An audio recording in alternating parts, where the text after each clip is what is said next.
सभी प्यारे भाई बहनों को जय मसीह की। प्रभु यीशु मसीह का वचन सुनाते हुए हम यूहन्ना 9 अध्याय में पढ़ते हैं, जन्म के अंधे को दृष्टिदान।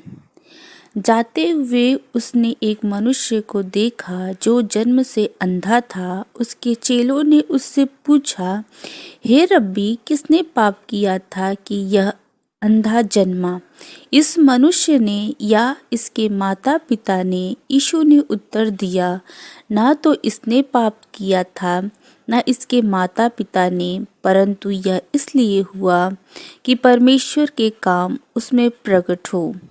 जिसने मुझे भेजा है, हमें उसके काम दिन ही दिन में करना अवश्य है। वह रात आने वाली है जिसमें कोई काम नहीं कर सकता। जब तक मैं जगत में हूँ तब तक जगत की ज्योति हूँ। यह कहकर उसने भूमि पर थूका और उस थूक से मिट्टी सानी, और वह मिट्टी उस अंधे की आंखों पर लगाकर उससे कहा, जा सीलोह के कुंड में धो ले। सीलोह का अर्थ भेजा हुआ है। उसने जाकर धोया और देखता हुआ लौट आया। तब पड़ोसी और जिन्होंने पहले उसे भीख मांगते देखा था, कहने लगे, क्या यह वही नहीं जो बैठा भीख मांगा करता था? कुछ लोगों ने कहा, यह वही है। दूसरों ने कहा, नहीं, परंतु उसके समान है।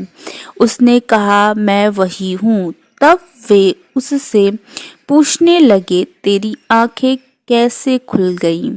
उसने उत्तर दिया, यीशु नामक एक व्यक्ति ने मिट्टी सानी और मेरी आंखों पर लगाकर मुझसे कहा, सीलोह में जाकर धो ले।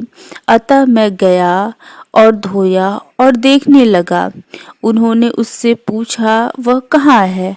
उसने कहा, मैं नहीं जानता।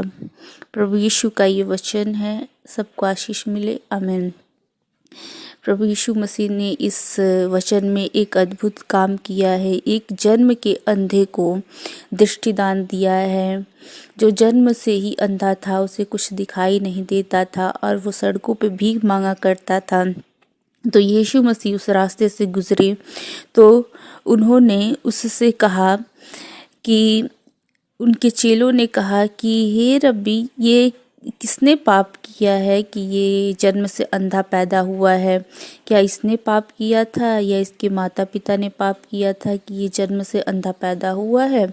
यीशु मसीह ने कहा कि ना इसने पाप किया, ना इसके माता पिता ने पाप किया था, बल्कि ये इसलिए हुआ है कि इसके ऊपर परमेश्वर का काम प्रकट हो जाए, कि परमेश्वर की जो सामर्थ है वो इसको पता चले कि हाँ, परमेश्वर सब कुछ कर सकते हैं। इसके लिए इस व्यक्ति को चुना गया है।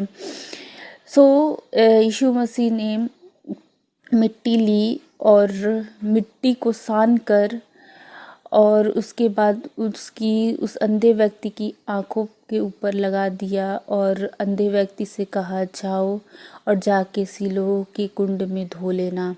तो वो गया और जाके सीलोह के कुंड में, उस समय इज़राइल देश में वो कुंड हुआ है करता है, और वहाँ जाके उसने धोया और उसके बाद उसकी आंखें चंगी हो गई। वो उसने ऐसा कोई भी बहुत बड़ा काम नहीं था, बस यीशु मसीह ने उसको मिट्टी सानी, उसकी आंखों पे लगाया, उसने धोया और देख के चंगा हो गया।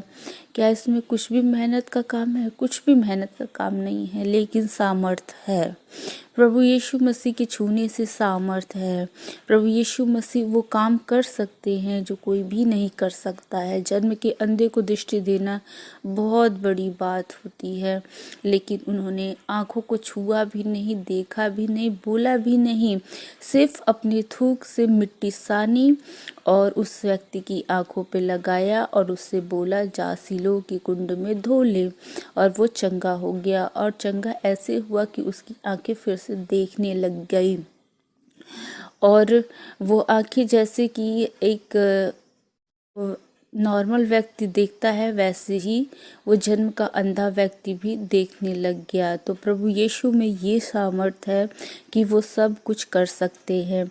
इसलिए हम प्रार्थना करते हैं प्रभु यीशु मसीह से कि ऐसे बहुत से व्यक्ति जो जन्म से अंधे हैं और जिनकी आँखों में कुछ भी खराबी है या फिर मोतियाबिंद है या किसी प्रकार का भी रोग है, वो यीशु मसीह पे विश्वास करें और प्रार्थना करें कि प्रभु मेरी आँखों को भी आप चंगा कीजिए। जैसे आपने जन्म के अंधे को आँखें दी थी, आप मेरी भी आँखों को चंगा कर सकते हैं। ऐसा विश्वास मन में रख के आप प्रार्थना कर सकते हैं, जिससे कि आपकी आँखें भी चंगी हो जाएंगी। उस समय प्रभु यीशु मसीह ने एक जन्म के अंधे व्यक्ति को आँखें दी थी, तो प्रभु और भी बीमारियों को जरूर ही चंगा कर देंगे। और प्रभु अपने शब्द के द्वारा, अपने वचन के द्वारा आज करने की सामर्थ्य रखते हैं आपकी आँखों में। और प्रभु से विनती निवेदन करें, आप प्रार्थना करें और प्रभु के ऊपर विश्वास करें, क्योंकि प्रभु सब कुछ करने में सामर्थी हैं। उन्हें परमेश्वर और प्रभु मान के स्वीकार करना सीखें, तो प्रभु आपके लिए सब कुछ करेंगे। प्रभु आप सबको बड़ी आशीष और बरकत दे इस वचन के द्वारा। आमीन।